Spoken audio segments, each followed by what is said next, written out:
Hello everyone, कैसे हैं आप सभी। आज मैं आपका शिक्षक लेके आ चुका हूँ English sample paper with answers. तो चलिए देखते हैं। तो टाइम रहेगा आपका 3 घंटों का और मार्क्स होंगे आपके 80 मार्क्स का पेपर रहेगा। तो ये आप इंस्ट्रक्शंस अपने आप पढ़ें।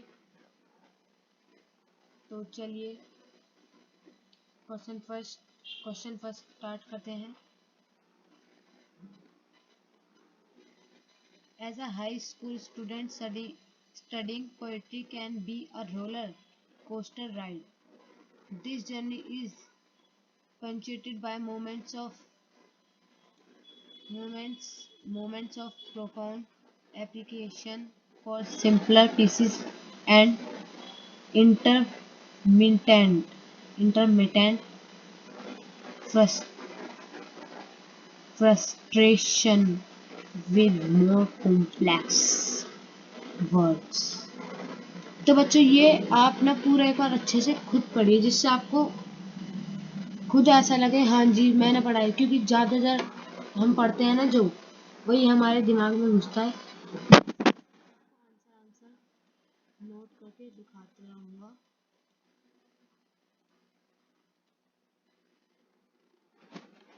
तो चलिए बच्चों स्टार्ट करते हैं।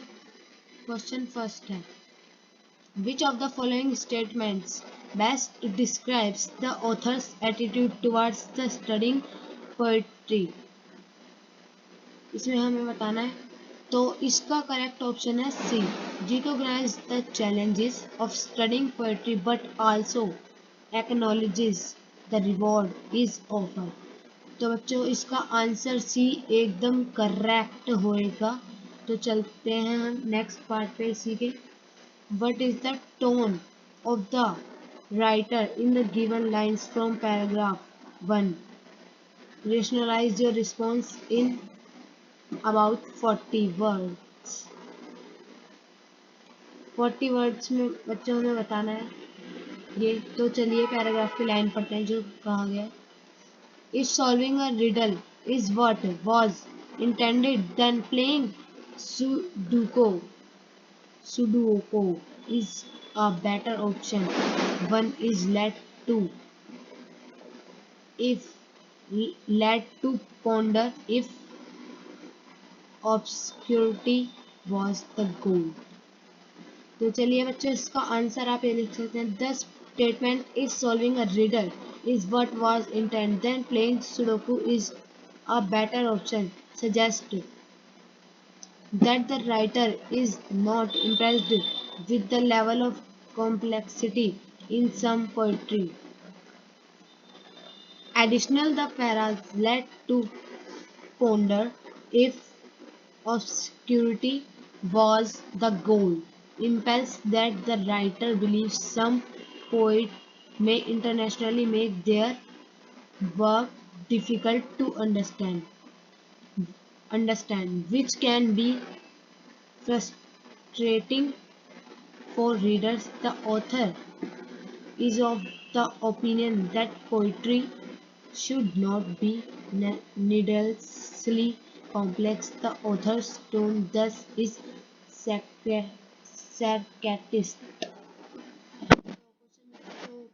क्वेश्चन नंबर थर्ड पढ़ते हैं। Complete the sentence appropriately.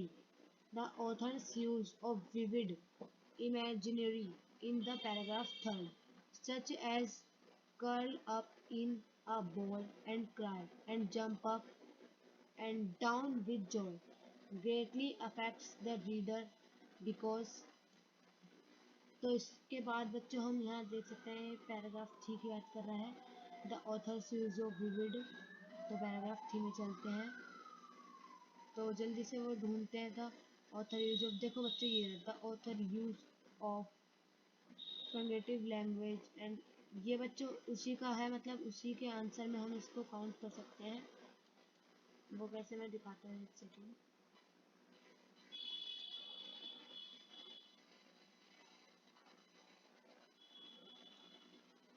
तो इसी के आंसर में हम इसको काउंट कर सकते हैं। पैराग्राफ फर्स्ट में भी इसके बारे में कुछ दिया गया है।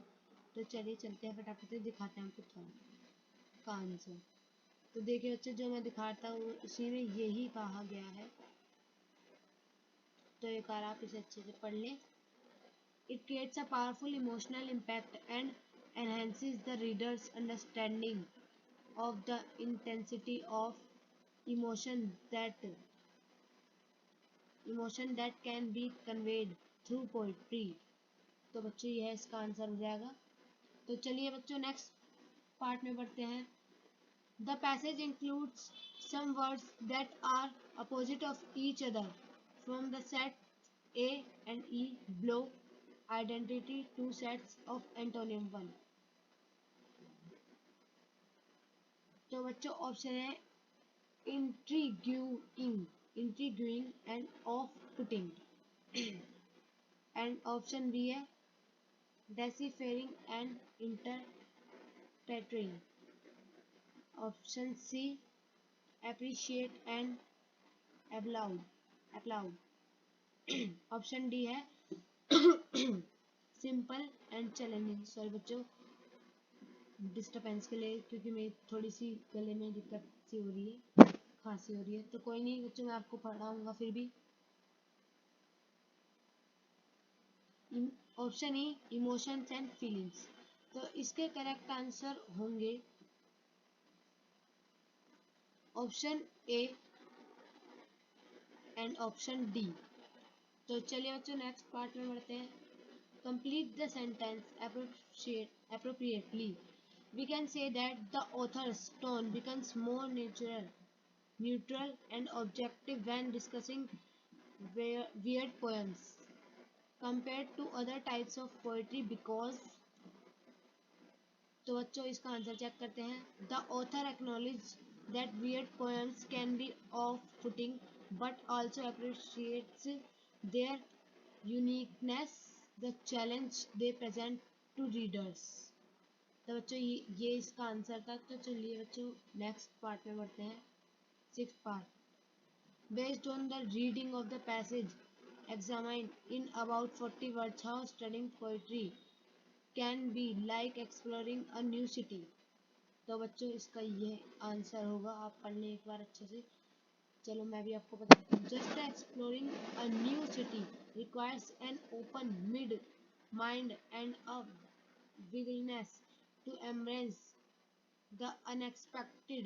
Studying poetry requires an openness to different styles and approaches and a willingness to be challenged and surprised by what you find। तो बच्चों सेवंथ क्वेश्चन पे बढ़ते हैं, फर्स्ट क्वेश्चन के सेवंथ पार्ट पे। What is the message conveyed by Heena's experience in the following case. Heena spends hours trying to analyze a poem for her assessment and finally feels a sense of accomplishment and pride once she understand। तो option A दे रखा है बच्चों हमें, only those with natural talent for poetry should engage with it. Option B persistence makes studying poetry a rewarding pursuit, and option C studying of poetry is guaranteed to impress others, and option D the efforts of studying poetry is inversely proportional to the rewards gained। तो बच्चों हमारा correct answer होगा option B resistance makes studying poetry a rewarding pursuit. तो अच्छा चलिए next part पे बढ़ते हैं। State whether the following lines display an example of simple complex emotional charged downright weird poem. The sun rises in the east, a new day begins, a fresh start, birds chirp, nature wakes up, a peaceful feeling in my heart। तो बच्चों ये था इस poem का मतलब जो weird कह सकते हो आप, सिंपल कॉम्प्लेक्स इमोशनली लाइंस। तो चलिए इसका आंसर देखते हैं। The given lines display an example of a simple poem as it is simple in the terms of language structure and content. It describes a natural sense which is easy to comprehend and has a peaceful effect on the reader. तो बच्चों ये इसका answer हो जाएगा। Question number 2 पे बच्चों हम आ चुके हैं। चलिए इसको बच्चों आप एक बार खुद पढ़ लें। पहला पैराग्राफ मैं पढ़ देता हूँ, उसके बाद बच्चों आप खुद पढ़ें please. Reduction in green areas has caused various environmental problems. People squeezed between concrete structures are looking for various ways to meet their longing for green. One of the ways to do so is vertically garden and green walls. Vertically gardening is a unique method of gardening where plants are grown in a vertically position or upward rather than in the traditional method of studying planting them on the ground. चलिए बच्चों इसके बाद क्या आप अपने आप पढ़े please. तो चलिए ये सब सर्वे हुआ है, आप देख सकते हैं। एक बार आप इसे अच्छे से पढ़ लें। Okay, total number of participants 400 है।